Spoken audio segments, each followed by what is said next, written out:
Adventist World Radio, the voice of hope. Radio feon'ny fanantenana na ny AWR.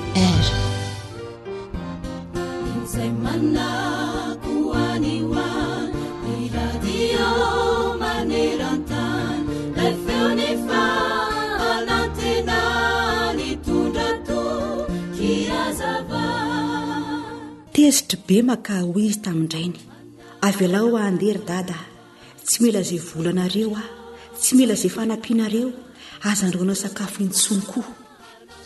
Ianao ve anaka dala, zaza vo 12 taona ianao ka andeha ahoana, tsy mila fanampiana ahoana? Leo ny miaraka aminareo aleoko mahaleo tena, aisaka raha foana tsy misy lalovana mihitsy. Ny sitraponareo foana no atao fa ny sitraponay tsy mba misy tanterahana, sady lasa izy. Mijanona re anako hoy ny ray nanambitamby, lasa izy tsy miverina intsony. Teny antsena indro ibe mahamaloto akanjo, reraka sy mahi mitalao amin'ity ramatoa iray. Hoy izy hoe, avy aloha madama mba ho entiko ny entanao dia mba homeo vola kely hividanako sakafo, fa efa omaly azy ao ny tsy hinana sakafo intsony. Nijery azy ilay madama dia niodina sady niteny hoe, zakako io fa avy alao e. Niazakazaka kely nanenjika an'ilay madama avy ato aoriana ibema, sady mitaraina mafy hoe, madamo, omeo mba ho entiko ny entanao re madamo. Napetraka madama ny harina teny an-tanany dia nitodika izy nanontany, faiza ny ray aman-dreninao? Any izy, mahatra be anga izy ireo? Manana ny ampy izy tompoko, ka inona no mahatonga anao tahaka izao? Ny ala tany aminy diso ianao, hoy ilay madama, tsy aleonao manampitamby ny dada toy izay anampitamby toy izao. Tsy aleonao manao ny raharahanareo any an-trano toy izay anao ny raharahan'olona tsy fantatra etỳ an-tsena. Zao ianao reraky ny tsy mihinan-kanina, ny akanjo maloto efa rovitra, modina hatramin'irainao re. Ny voafehifery any tsy tiako e, zao mba afaka ianao fa mijaly afaka ianao fa mampalahelo, afaka ianao fa very. Olay madama, tapao ny evitrao, andao ody ny hatramin'irainao, miandry ianao izy sady nitatana n'ilay kely.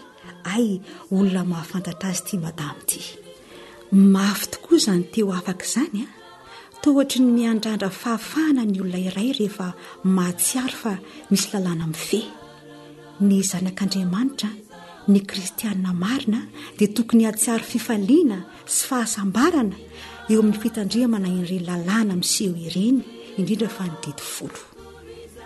Manamafy izany ihany koa ny tenin'Andriamanitra ao amin'ny Petera 2:2-9:10. Fahafahana no ampanantenaina ireny, kanjo ny tenany aza dia andevon'ny fahalotoana, fa izay maharesy ny olona dia mahandevo azy.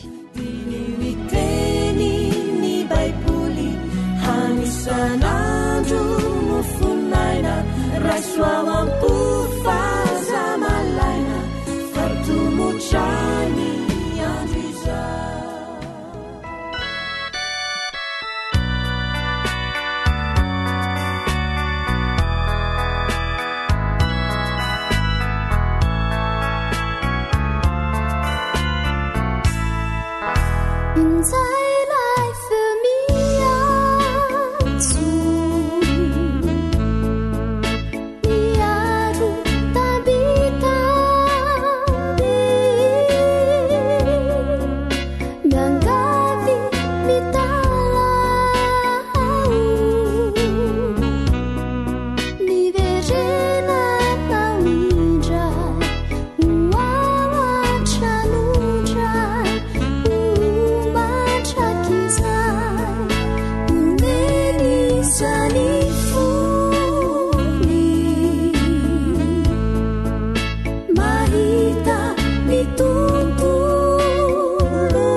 Zay wanjarani ret faulevuna nitan chini uteo amini izao no tsarindrindra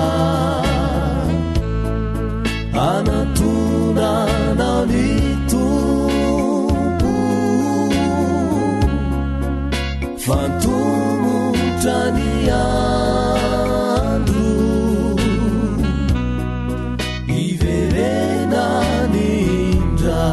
akireu zanakato maudiany amini umbarenave la ferito umianzu mudiarelanani isawane Cambulati, mi vede la mudi, umbarenave, la finitu umianzu, mudiarelanane, isawane Cambulati, mi vede la mudi.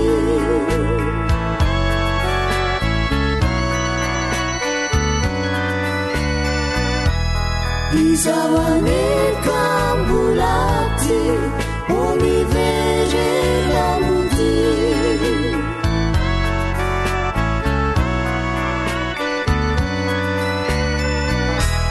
Isawane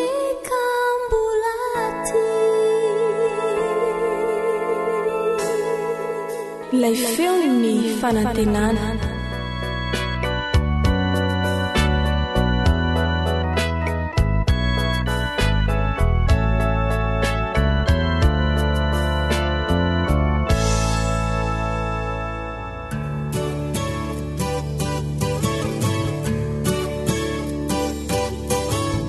Atolotry ny feo fanantenana ho anao. Tsara ho fantatra.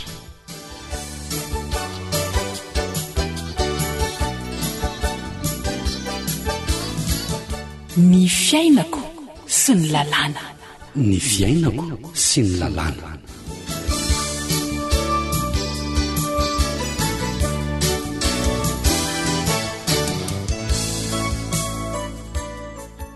Miarabanao manjoy hatrany ny AWR. Mirary indrindra ny ekipa rehetra mba hitondra soanao fenona ny fandaharana. Dia manasanao ary angila tsofina ankafiny fiarahana.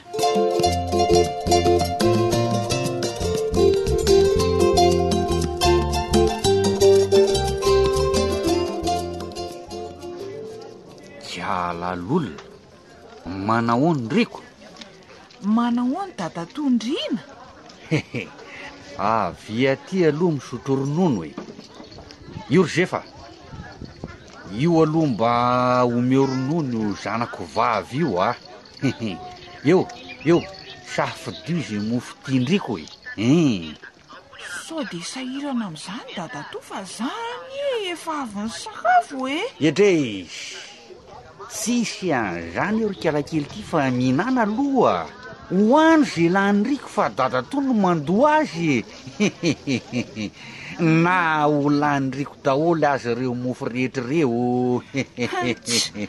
Aiza kosa no alaninan'ireo dadatoa?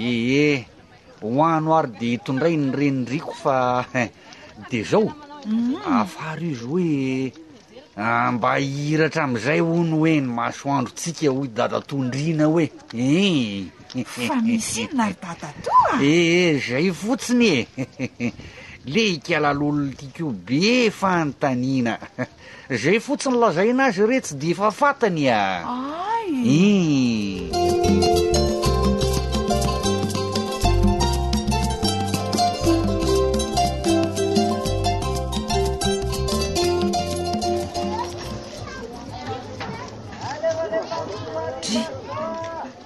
Fa tsy dadatondrina very mitatakolaka ohatrany miasa saina irery. Aleo atonoko eny aloha anontaniana sao mararika.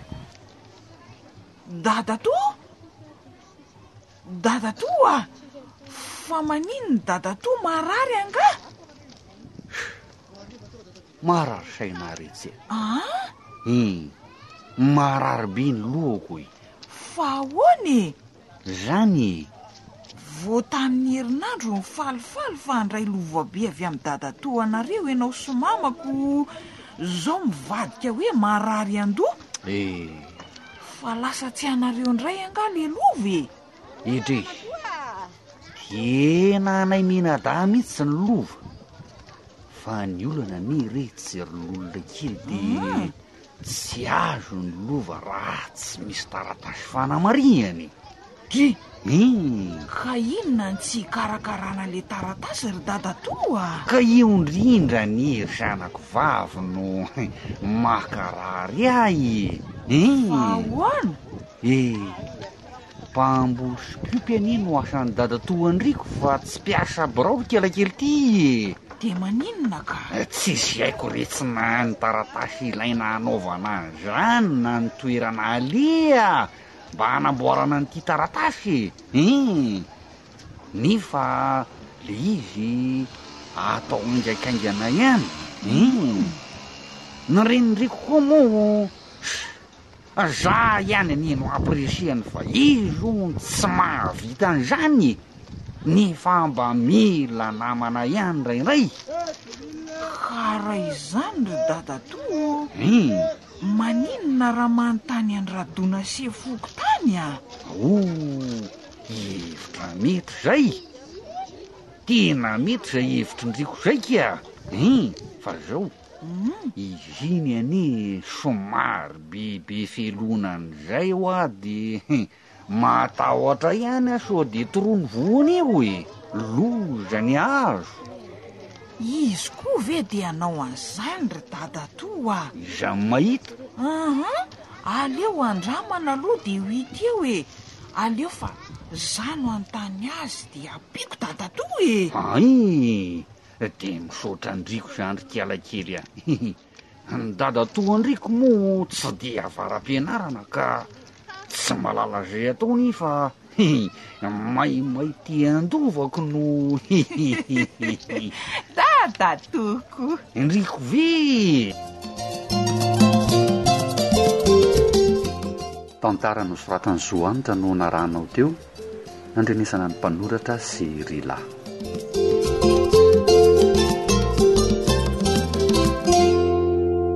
Efa andresantsika tamin'ny fandarana tamin'ny lasa ireo dingana tokony atao hazona ny lova raha-pandova ny olona iray sy ny toerana anaovana ny taratasy mahakasika izany.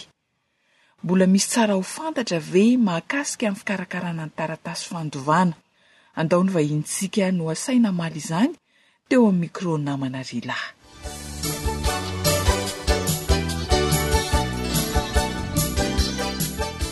Tonga soa eto amin'ny fandarana tsara ho fantatra. Manaraka trano ny AWR ianao. Mbola ho toizantsika anio ny resaka fandovana. Ny mpisolo vavaravelo sambola tiana no vahin'ny fandaharana. Miaraba tompoko dia mankasitraka anao sahady nanaiky fampitafa orenesin'ny mpiaino. Miaraba ny mpiaino ny radio AWR. Raha tsy hivina kely amin'ny mpiaino ny resaka tamin'ny lasa dia mila ny taratasy fanamariana mahampandova raha toka mpandova ny olona iray. Raha sitraka ao re tompoko dia mba azo averina ve hoe aiza no toerana anaovana ity taratasy fanamariana ny mahampandova ity? Eny amin'ny firaisana na komuna no anaovana an'io taratasy io. Afaka atao any amin'ny notera ihany koa. Ary rehefa tena tsy vita eny anivon'ny firaisana sy notera ilay izy dia atao eny amin'ny fitsarana. Ia, tadiditsika rehetra izay dia hono raha matopo solovava mba azo ampahafantariny eto ve hoe inona avy ireo atota taratasy ilaina anaovana ity fanamariana mahampandova ity mba anampiana ireo mpiaino antsika. Ny atota taratasy takiana indray mba fanamanao io fanamarinana mahampandova io dia mazava ho azy aloha voalohany indrindra ny sora-pahafatesana. Manarak'izay ilaina ihany koa ny karapanondron'ireo vavolombelona izay miisa 4 miampy ny fanamarinam-ponenan'izy ireo. Ilaina ihany koa ny taratasy rehetra izay ahafana manam-porofo mahampandova. Ohatra ny soram-piankonana, ny taratasy hafa ankoatr'izay ohatra ny kopinaterana na taratasy fanjanana sy ny sisa. Ahoana indray no mahakasika ny tombam-pananana? Inona moa izany ilay hoe tombam-pananana? Ny mikasika ny tombam-pananana indray dia taratasy ilaina eny anivon'ny fandoavan-ketra izy io, izay anamaritana hoe inona avy ireo fananana navelan'ny maty ary ahafana mandoa ny hetra mifanaraka amin'izany. Ia, manararoatra kely tompoko. Inona indray ny atota taratasy ilaina raha hanao ity tombam-pananana ity? Ny atota taratasy ilaina indray raha hanao io tombam-pananana io dia ny fanamarinana mahampandova. Ilaindresantsika teo aloha teo sy izay taratasy ahafana manam-porofo fa n'ilay maty tokoa ireo fananana no tany saina. Ohatra amin'izany ny taratasy fanamarinana ny tany na certificat de situation juridique. Dia aiza ny toerana anaovana an'izay taratasy izay tompoko? Eny anivon'ny fandoavan-ketra no anaovana io taratasy io sy ametrahana azy ny tombam-pananana izany, ary any amin'ny toerana izay nipetrahan'ilay maty farany no anaovana azy. Izany hoe raha ohatra hoe mipetraka eto Antananarivo izany ilay maty tamin'ny fahavelomany dia tsy handeha ho any Tamatave kosa ianao no handeha hanao an'io tombam-pananana io. Fa eto Antananarivo ihany amin'ny fandoavan-ketra izay nisy an'ilay maty fony izy mbola velona. Ny zava-misy moa matetika raha matopo solovava dia maromaro ny mpandova. Ahoana indray mahakasika ny fizarana ary? Ny fizaram-pananana dia afaka atao amin'ny fomba roa samihafa. Voalohany raha mifanaraka tsara ny mpiray-lova dia misy ilay atao hoe partage amiable, ary raha ohatra kosa misy ny tsy fifanarahana matetika dia misy ny atao hoe partage judiciaire. Ia, mba azonao hazavaina bebe kokoa ve ilay partage amiable? Mikasika ilay voalohany ilay partage amiable, raha mifanaraka tsara izany ireo mpiray-lova dia faritana ao anaty taratasy ny anjarany tsirairay, dia iny taratasy iny avy eo no entina marinina na hoe homologena eny amin'ny fitsarana na apetraka any amin'ny notera. Ny zavatra azo atao ihany koa dia mandeha avy hatrany eny amin'ny notera ireo mpiray-lova izany, ary ilay notera no manoratra ny taratasy fizarana na hoe manao an'ilay acte de partage izay manan-kery avy hatrany. Manahoana indray ilay partage judiciaire? Mikasika ny partage judiciaire indray, izany hoe entina eny anivon'ny fitsarana izany fangatana fizarana.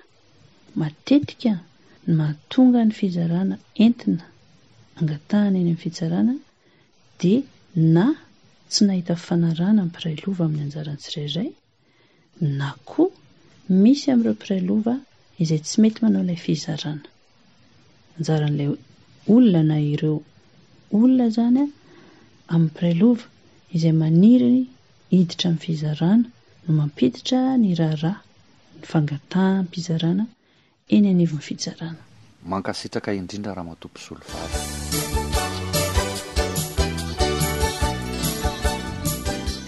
Antenaina fa nanampy antsika mpiaino ahafantatra bebe kokoa ny mahasoa ny fiainantsika ny resadresaka narahana teo.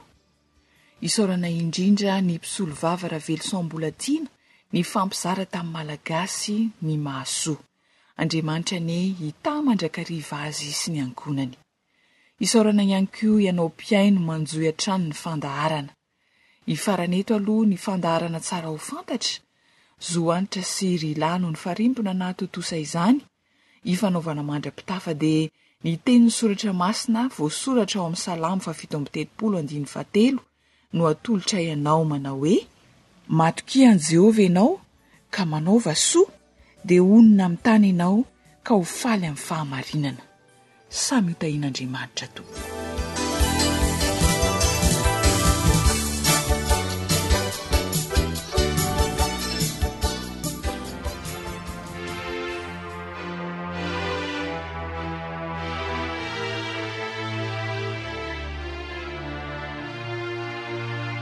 Groupe Maranatha. Saitsereko to mangina vuku ni mandudidinay to simbasilo sisi zay mazo yante herana ni fisainanao to zary fasana lalana manke uaza totsiay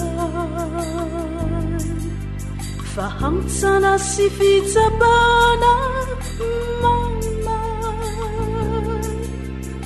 waizareno isizay fiainana vavao indray rasarake walilana riray indro atolotroana ny fiainako hatramizao homendrika ilay kanana vaovao.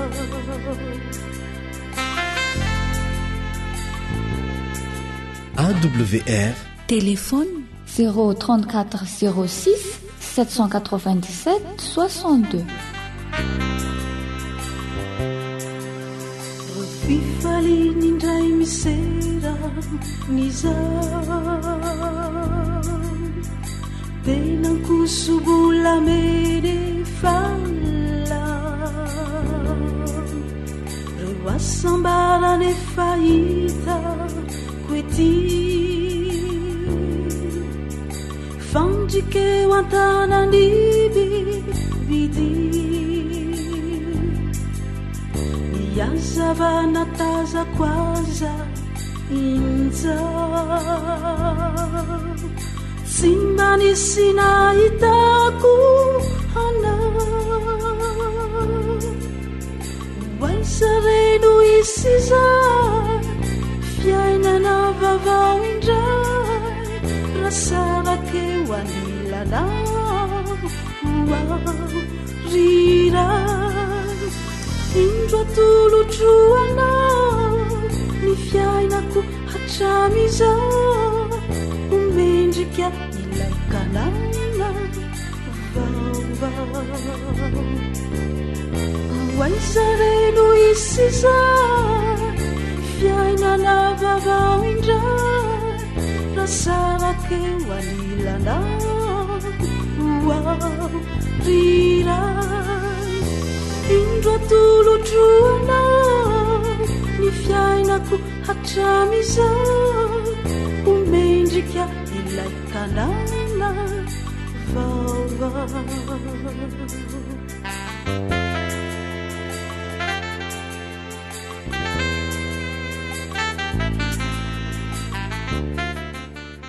Radio AWR ilay feo mitondra fanantenana isan'andro ho anao. AWR manolotra ho anao feo ny fanantenana.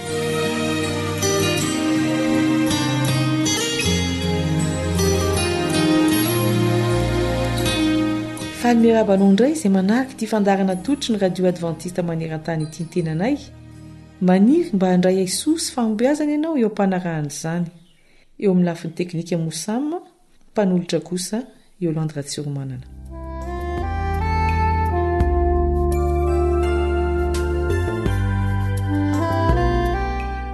Fanoarana iray eo amin'ny Baiboly efa fahiny matetika ny mikasika ny Virjina folo. Ny 10 adala, ny 10 endry. Fa inona ary no mampiavaka ny adala sy ny endry? Mialoha ny amakiana ny tenin'Andriamanitra dia raha mivavaka isika.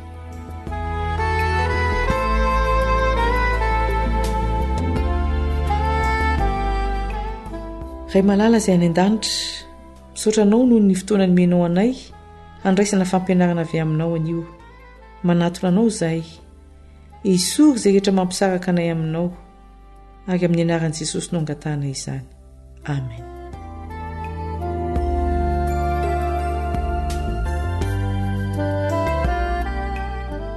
Andeha ho vakiantsika ny tenin'Andriamanitra araka izay voasoratra amin'ny filazantsara. Filazantsara soratan'i Matthieu 5:20 andininy voalohany ka hatramin'ny 12. Ary amin'izany ny fanjakan'ny lanitra dia ho tahaka ny Virjina folo izay nitondra ny fanalany ka nivoaka hitsenany mpampakatra. Ary ny 5 tamin'ireo dia adala, fa ny 5 kosa endry. Fa ny adala nandray ny fanalany nefa tsy nitondra solika fitaiza.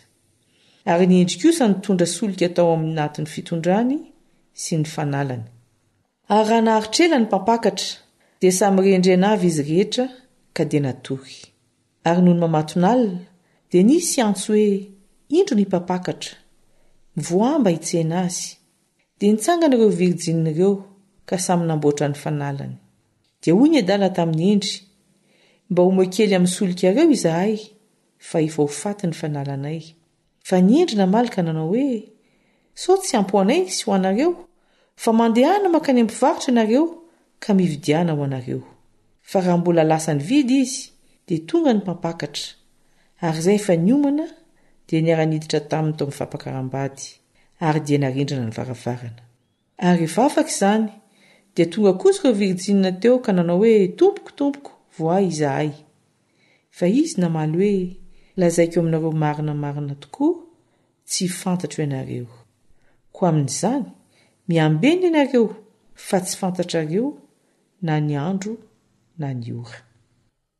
Rehefa avy namaky izany tenin'Andriamanitra izany isika, dia andeha ho jerena avy hatrany hoe inona no mampitovy ireto Virjina folo ireto, na dia adala aza no atsasany ary endry ny sasany. Raha nanaraka tsara ilay fanoarana isika dia afaka manamarika hoe inona no itovizany. Samy nasaina hamonjy ny fampakaram-bady izy ireo. Samy nivoaka hitsena ny mpampakatra ihany koa. Samy mitondra fanala na fanilo ihany koa no azo ilazana azy. Ary satria tara ny mpampakatra dia samy natory avokoa. Ary samy taitra rehefa tonga ny mpampakatra. Raha fitinina dia izao, amin'ny ankapobeny na amin'ny fisehony ity ivelany dia tsy misy loatra izay mampiavaka ny endry sy ny adala. Ny adala resahana eto tsy hoe le adala efa mirediredy eny amin'ny arabe tsy mahafantatra ny izay olazainy ireny, fa ny olona izay tsy ampy fahendrena, tsy dia mahalala ny tokony ataony, na koa angamba hoe tsy ampy famatorana.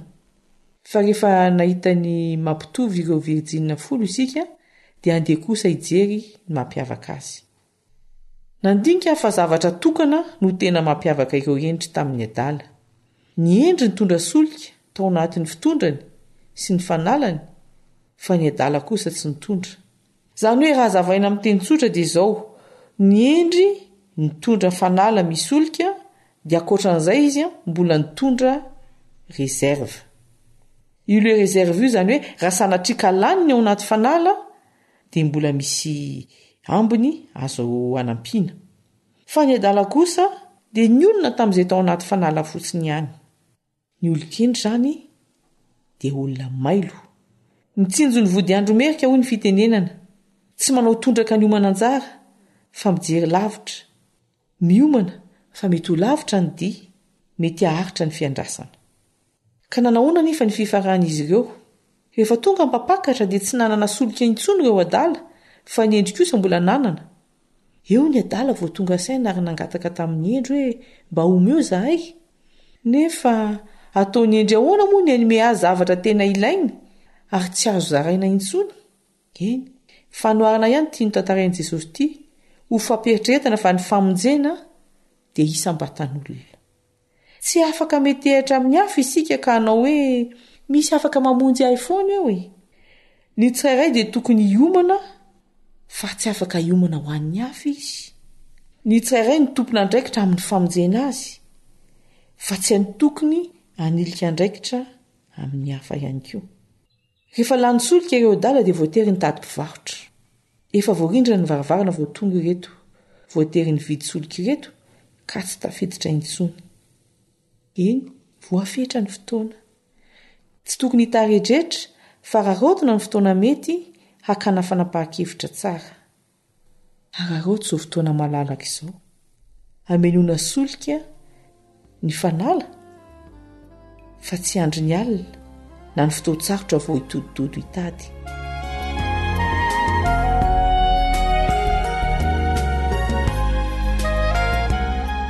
Fa inona moa ity fanala na fanilo sy solika resahan'ny Baiboly ity?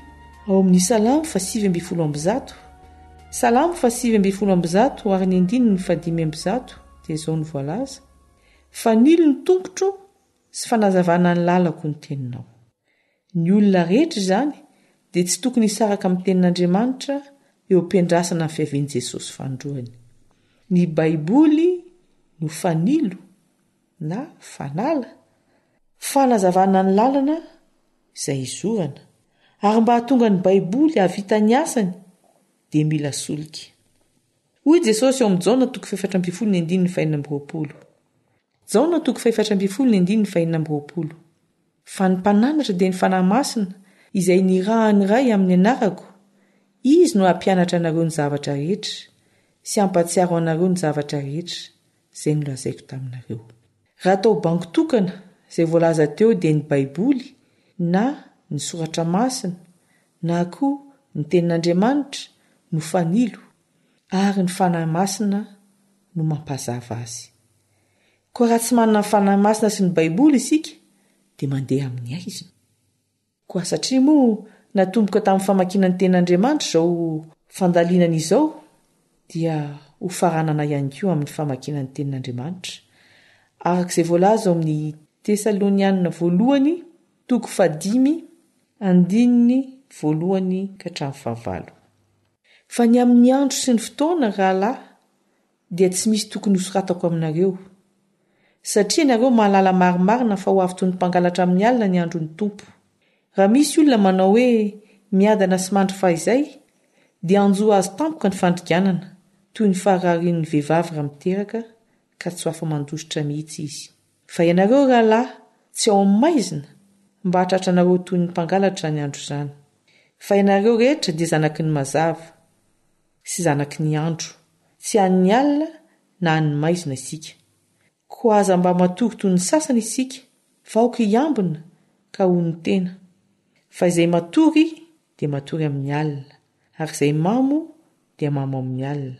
Fa satria an'ny andro isika dia aoka ho ny tena, ka hitafy ny finoana sy ny fitiavana ho fiarovatratra ary ny fanantenana, ny famonjena ho fiarovan-doha.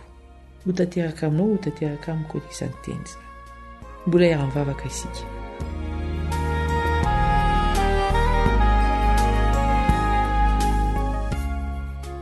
Raibe fitiavanao, teo vonona amin'ny fihevinao izahay, tia andeha eo amin'ny mazava izahay, ampio izahay mba hitafy ny finoana sy fitiavana ary ny fanantenana avy aminao. Fa amin'ny anaran'i Jesosy ilay tianay, efa namonjy anay teo amin'ny hazo fijaliana, no angatanay izany vavaka izany. Amen.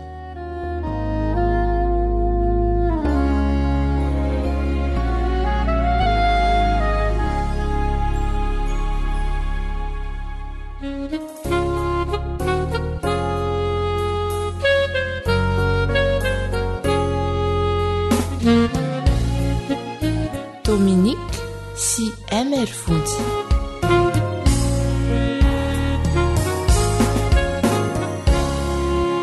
Zay voasoratra ihany no tsy ahiviko eto izaho, ikorontana ny tany lavo izaho rehetra izaho. Very hevitra daholo zay nilaza ho mahay, hisy arety namandoza mbola tsisy hatrizay. Fa nareo vahoaka sisa ho sedrany ihany ko, fa orina narinkisa mbola hitranga etoko. Marireo olombo fity zay ho foa fitaka, fa nialany ireo dity niala izy nisitaka. Fa ianao manahoana bolitsoro fona ve, nahandrava manolona ireo sedra marobe. Hoantsika izay tavela mbola verinay ihany, fa ny tompo tsy mahela reo teny fikasana. AWR feon'ny fanantenana.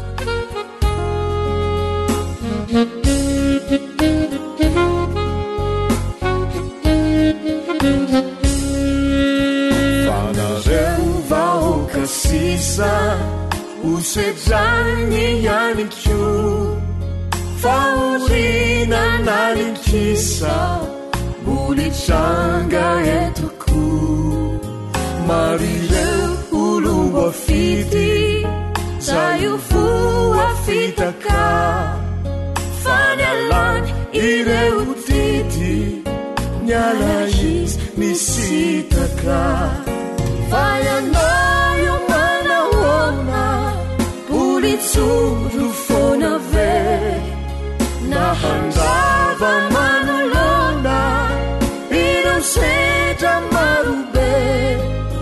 Hoantsika izay tavela mbola verinay ihany, fa ny tompo tsy mahela reo teny fikasana. Fa ianao manahoana bolitsoro fona ve, nahandrava manolona ireo sedra marobe.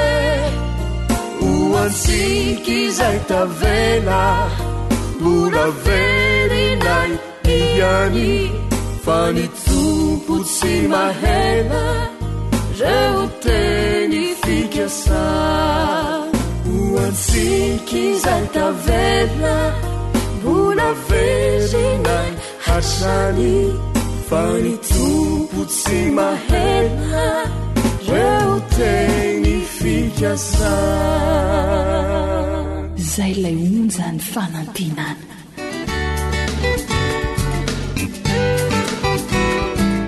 Fianakaviana fon'ny fiarahamonina.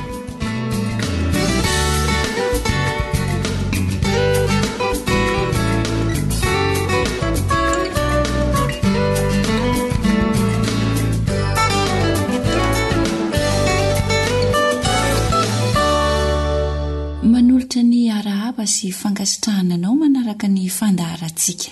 Manasanao indrindra fa ianao tovavy anongila tsofina tsara. Torohevitra mahasoatrany no entinay ho anao eto. Hitaridalanana anao amin'ireo adidy lehibe sy sarobidy izay miandry anao any atokantranonao any. Rahatrizay ka manambady ianao. Efa maraparana izany torohevitra izany sika ho izahay dia mino finaritra ary.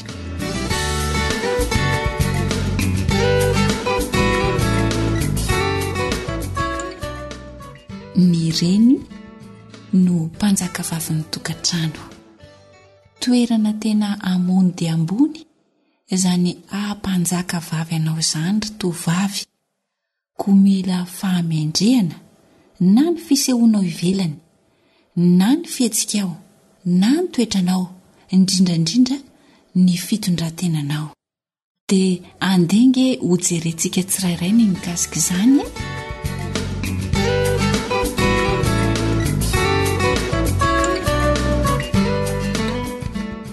Ny hojerentsika voalohany aloha dia tia fahamendrehana mikasika ny fisehoana ivelany ity. Ny amin'ny fisehoanao ivelany dia marihana avy hatrany ny amin'ny fomba fitafinao. Izay izany ilay fisehoanao ivelany, fomba fitafy. Ianao izany dia aza tia miboridandridana aloha. Voalohany izay. Ilay miboridandridana ity izany dia rehefa manao fiakanjo dia maro ireo tovavy izay mampiseho foatra, na mampiseho tratra, tia mampiseho fe. Reny fisehoana ivelany ireny izany dia tsarovy, fa avy hatrany dia azo hitarafana ny mety ho fahamendrehana na tsy fahamendrehanao. Fa kosa amborisihana ianao mba hiakanjo mendrika sy manendrika ary montina. Izany aneny anerin'ny lehilahy anajanao e. Matoa aneny lehilahy sahasa manadala sy manimba ny zatovavy dia satria miantsy azy amin'ny fitafiana mitanjatanjaka izy e. Tsarovy tsara fa fantatry ny tovolahy tsara ihany koa. Fa maro ny mora reboka rehefa omeny tokom-pitiavana tsara lahatra, nefa antendromolotra fotsiny ihany. Dia tsy vitan'izay fa hanaovany kabary ambony vavahady tsara rindra ianao. Ampin'ny kobakambava voalamindamina ka tsy mahatsikaritra fa ronono an-tavy daholo ity lazainy. Rehefa mahita ny bika manendrika eo iny fisehoana ivelany iny izany izy dia izay ny mahatonga azy anao izany rehetra izany e. Rehefa tsy montiny ianao fa miboridandridana ny fomba fiakanjonao. Avy eo rehefa voany ianao dia imezany fotsiny ary hodiny tsy fantatra aza rehefa avy eo. Izy lasa ianao mibaba ny vokany. Ny lehilahy ka paitsita fery e. Tsarovy mandrakariva izany. Ny lehilahy tena ho vady tsara dia tsarovy fa tsy mba toy izany. Jereo fa ahody ny lohany tsy hijery vehivavy mila lahy toy izany, satria fantany fa tsy ho mahatombotsiraka ny vehivavy manao fitafiana sy fisehoana ivelany toy izany, sady tsy ho reny tsara angalana taranaka. Ny lehilahy tena ho vady tsara sy sahaza dia tsarovy fa mahay mifeny vavany tsy andaingalainga na mitapitaka.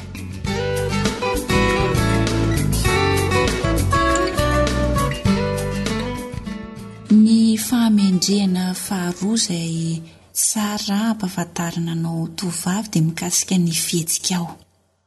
Eo amin'ny fihetsika indray dia fadio ny jilajila sy misamboaravoara, misavoambona etseroa. Fa raha vao hita ny tovolahy izany, hita ny olona rehetra izany, dia avy hatrany dia fantany fa maivan-doha izany ianao.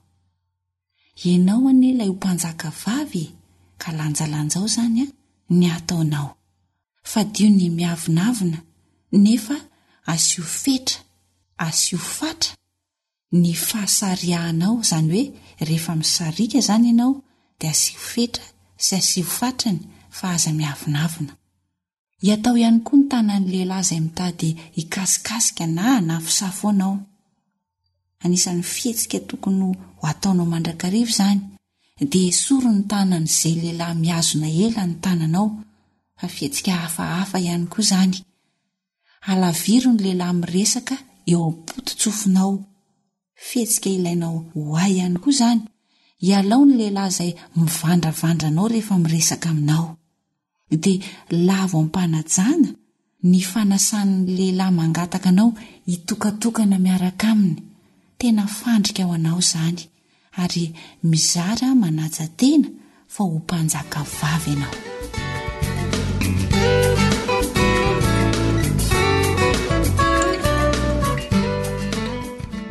Dia antenenay fa nitondra fanampim-pahalalana sy torohevitra mahasoa anao zatovavy iny dinidinika sy torohevitra izay nentina ho antsika teto iny. Aleo aloha ajanona treto ny androany manome fotoananao amin'ny manaraka indray ny namanao fanjaniaina izay nanolotra izany fandaharana mikasika ny fianakaviana izany ho antsika teto niaraka tamina Aritiana ny sahana ny lafin'ny teknika. Velomandray eo.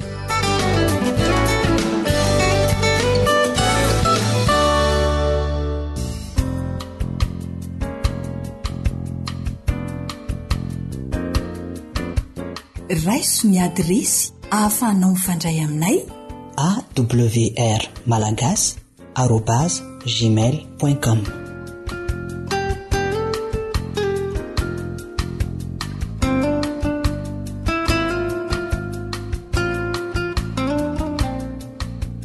Ankoatra ny fiainoana amin'ny alalan'ny podcast dia azonao atao ny miaino ny fandaharany radio AWR sampananteny malagasy isanandro amin'ny alalan'ny YouTube AWR MLG.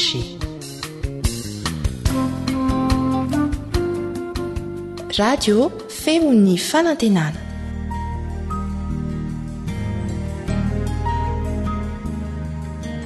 Faniteninao no fahamarinana. Taridalana manokana fianarana baiboly avoaka ny fiangonana Adventista maneran-tany. Iarahanao amin'ny radio feon'ny fanantenana.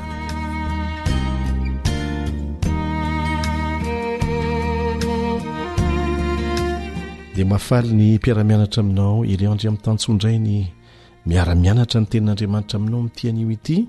Ny fahasoavan'Andriamanitra izay mitobaka amintsika isan'andro dia isaorana azy be dehibe ka ahafahantsika manao izao fiara-mianatra izao. Milohan'ny hanomboantsika ny fiara-mianatra amin'itian'io ity dia mbola maro ianareo no manontany anay ireo fomba samihafa ahafahana miaino ny radio Adventista iraisam-pirenena amin'ny teny samihafa indrindra fa amin'ny teny malagasy.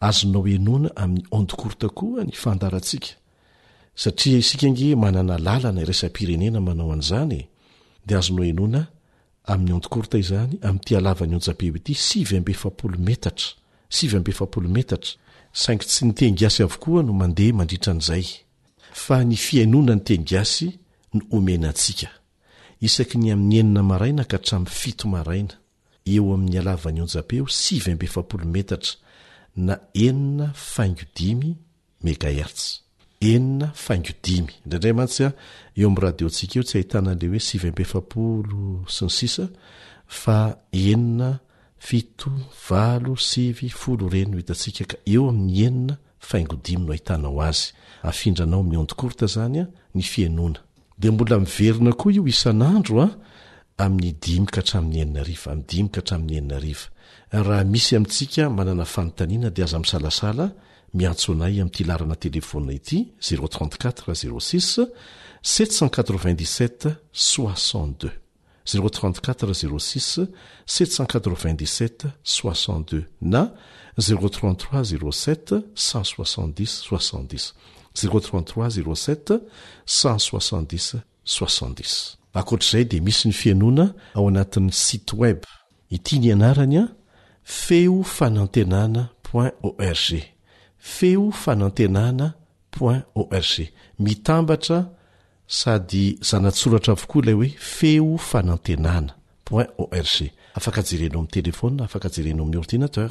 Akoatran'izay dia azonao enona amin'ny alalan'ny pejy Facebook izy ity ary ny adresy AWR feon'ny fanantenana AWR feon'ny fanantenana dia ho hitanao avokoa rehefa andarana efa nandena tamin'ny roa taona lasa aza azonao averimberina enona izany.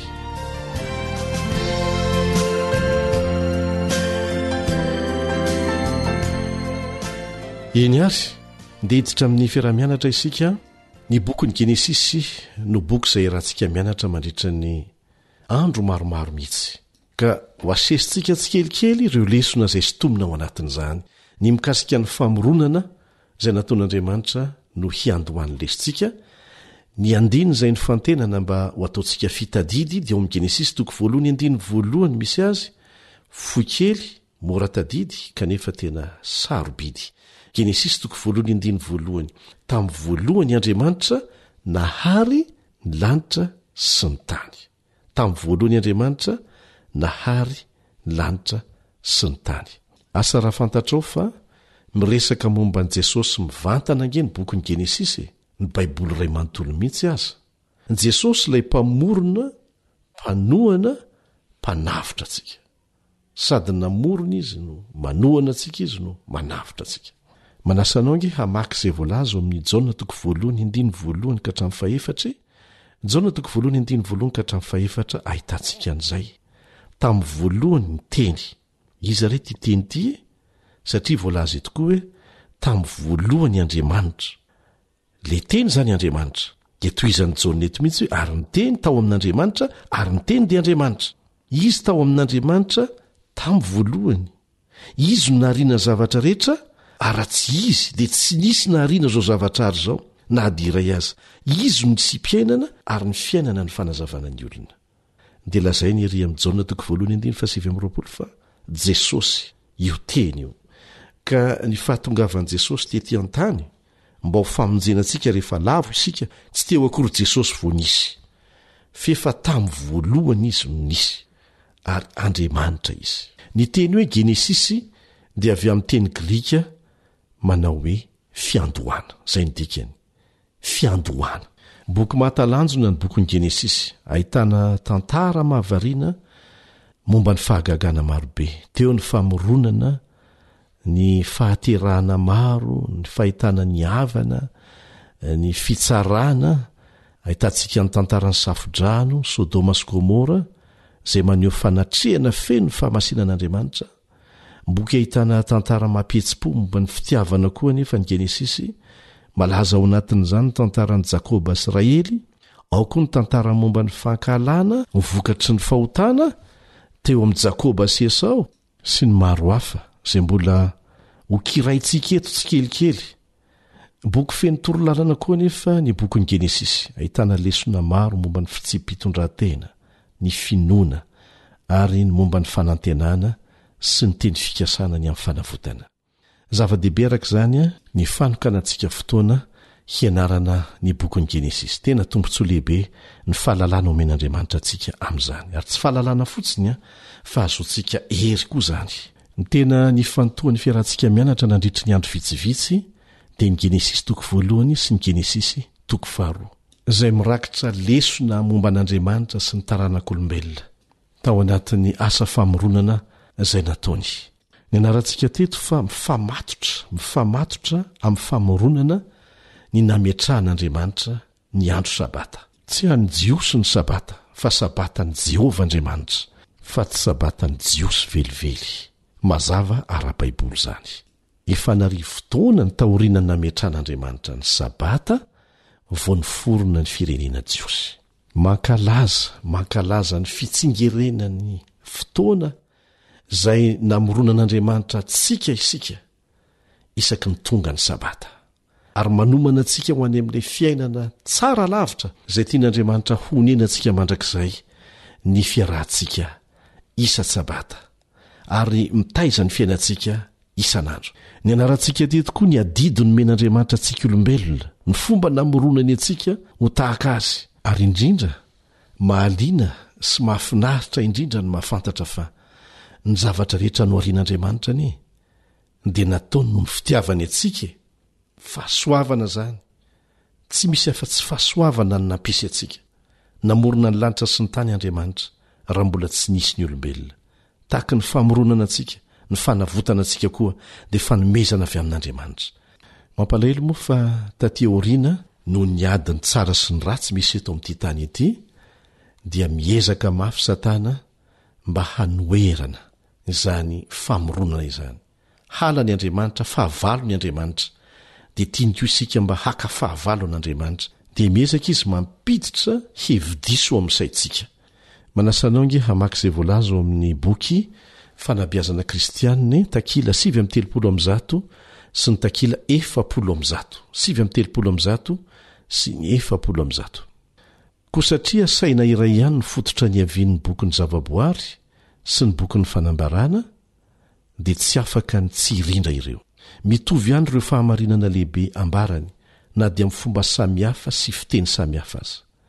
Mahita zava-mahagaga vaovao hatrany ny siansa.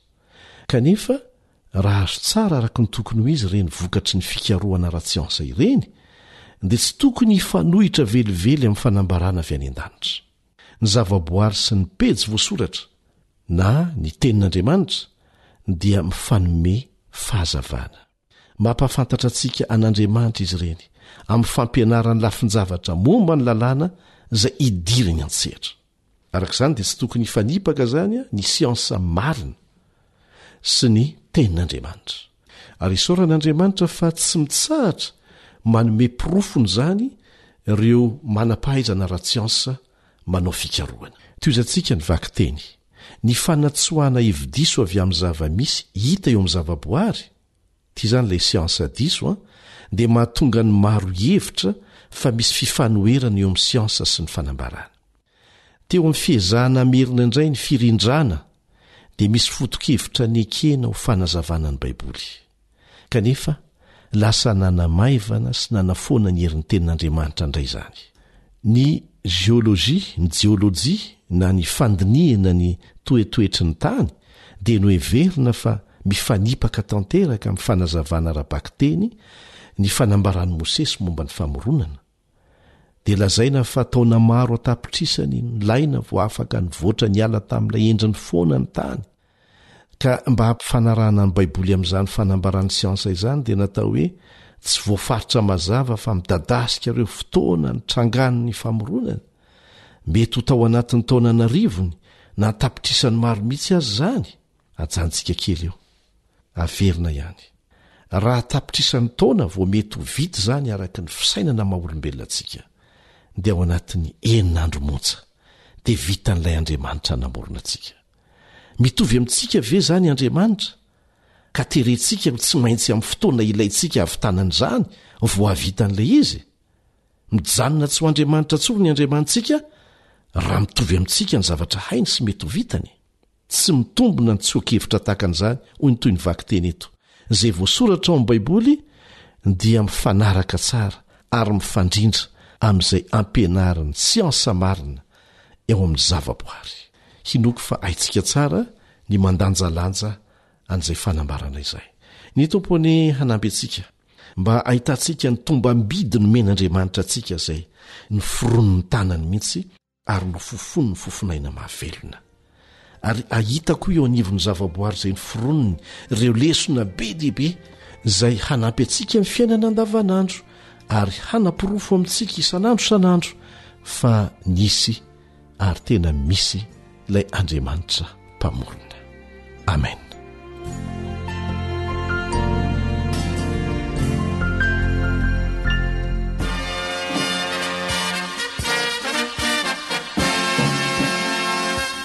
Adventist World Radio, the voice of hope. Radio feony fanantenana. Ny farana treto ny fanarahanao ny fandaharan'ny radio feo fanantenana na ny AWR amin'ny teny malagasy.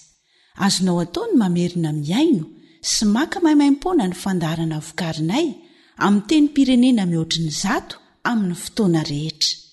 Raisoaryn'ny adresy ahafahanao manao izany. awr.org na feofanantenana.org.